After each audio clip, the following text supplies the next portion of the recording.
படம் red flower எதிர்பார்த்த அளவுக்குள்ள ரொம்ப சுமாரா போயிடுச்சுன்னு சாமி. கதை இன்னும் பாத்தீங்கன்னா பயங்கரமா விஜய் எடிட் பண்ற கதை தான் அது.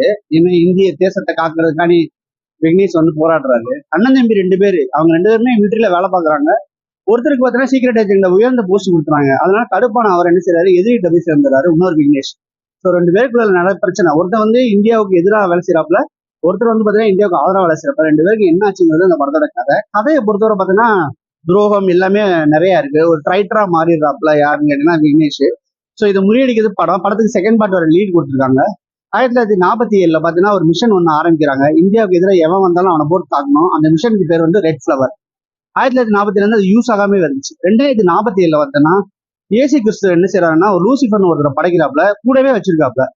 அவன் பார்த்தா ஏசு நீங்க வந்து அன்பு பண்பு பாசம் தர்றீங்க, அதெல்லாம் வேலைக்கு ஆகாது, அடி தட்டி விட்டு கொத்துனா அவர் ஒதுக்கி வச்சிடறாப்புல. யாரே ஏசு லூசிஃபர்ட்ட வந்து ஒதுக்கி வச்சிடறாப்புல. ஆனா வந்து அவர் என்ன சொல்றாரு பைபிள்ல, 1000 வருஷம் கழிச்சு லூசிஃபர்னு ஒருத்தர் வருவான், அவன் வந்து உலகையே ஆழ்வான், 7 நாள் ஆழ்வான், அந்த 7 நாள்ல எவனுமே தாக்க பிடிக்க முடியாதுன்னு பைபிள்ல ஒரு வசனம் இருக்குது.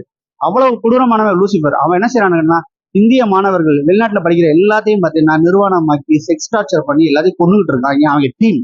ஏன்னா இனிமே உலகமே எங்க கண்ட்ரோல் சொல்லிட்டு, அப்போ வந்து இந்தியாவே நம்ம கண்ட்ரோல் எடுக்கணும்னு சொல்லிட்டு வந்து அங்கங்க எல்லாமே பாத்தீங்கன்னா சேட்டலைட்டை ஹேக் பண்றது எல்லாம் ஹேக் பண்ணி வச்சிருக்கானுங்க.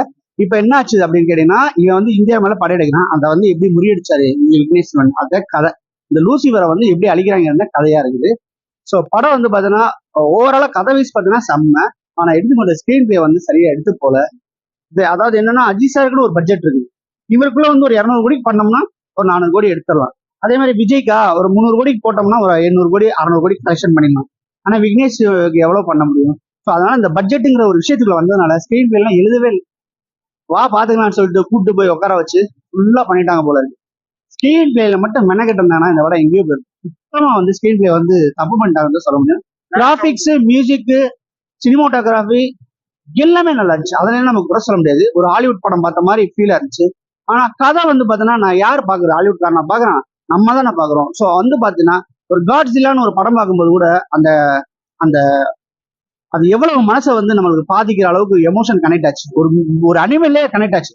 நம்ம மனுஷங்களாம் நடிக்கிறோம். ஸோ அவங்களாம் என்ன எவ்வளவு எமோஷன் கனெக்ட் ஆகணும், எந்த எமோஷனுமே கனெக்ட் ஆகல.